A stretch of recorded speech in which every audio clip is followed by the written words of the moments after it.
for this video, let's discuss about how to write it in ratio and rate. Okay, remember that ratio is a comparison of two numbers by division. So let's write this in column form. So all you have to do is to copy the given. So since we have 5 popsicles for 40 pesos, all you have to do is to write it without the unit. Okay, so 5 popsicles for 40 pesos. So that's how you write it in a ratio. Next, 10 boys for every 6 girls.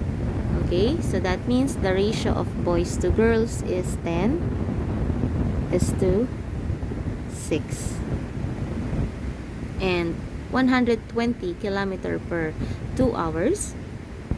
So that means the ratio is 120 is to 2 hours. So again, in writing ratio, you don't have to write its units. Next, now how do we find the rate? Rate is like a simplified form of our ratio here. So it is like expressing it in lowest term. Okay, so how do we do that? So to get the rate, we need to get the greatest common factor for each number. So let's begin here. We have 5 and 40. The greatest common factor, or the GCF of 5 and 40, is 5, right? And then let's divide both terms here by 5.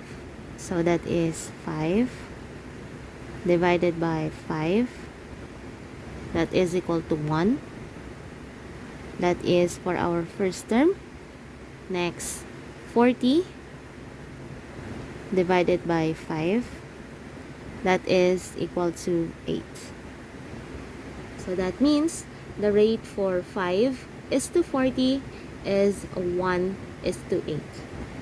Next, we have 10 is to 6.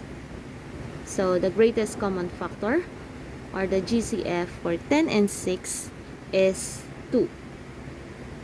Okay, so that means we need to divide both terms by 2. So 10 divided by 2, that is equal to 5. 6 divided by 2, that is equal to 3. So the rate here is 5 is to 3. Next, we have 120 and 2. So all you have to do is to divide it by the GCF, which is 2.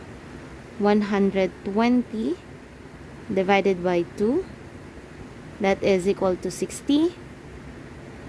And then 2 divided by 2, that is equal to 1. Okay, so that means the rate for 120 is to 2 is 60 is to 1. So that's it for our short video. Again, for the ratio, you don't have to write the unit. And for the rate, all you have to do is to divide the ratio by its greatest common factor. That's it. And thank you for watching. Bye. See you on my next videos.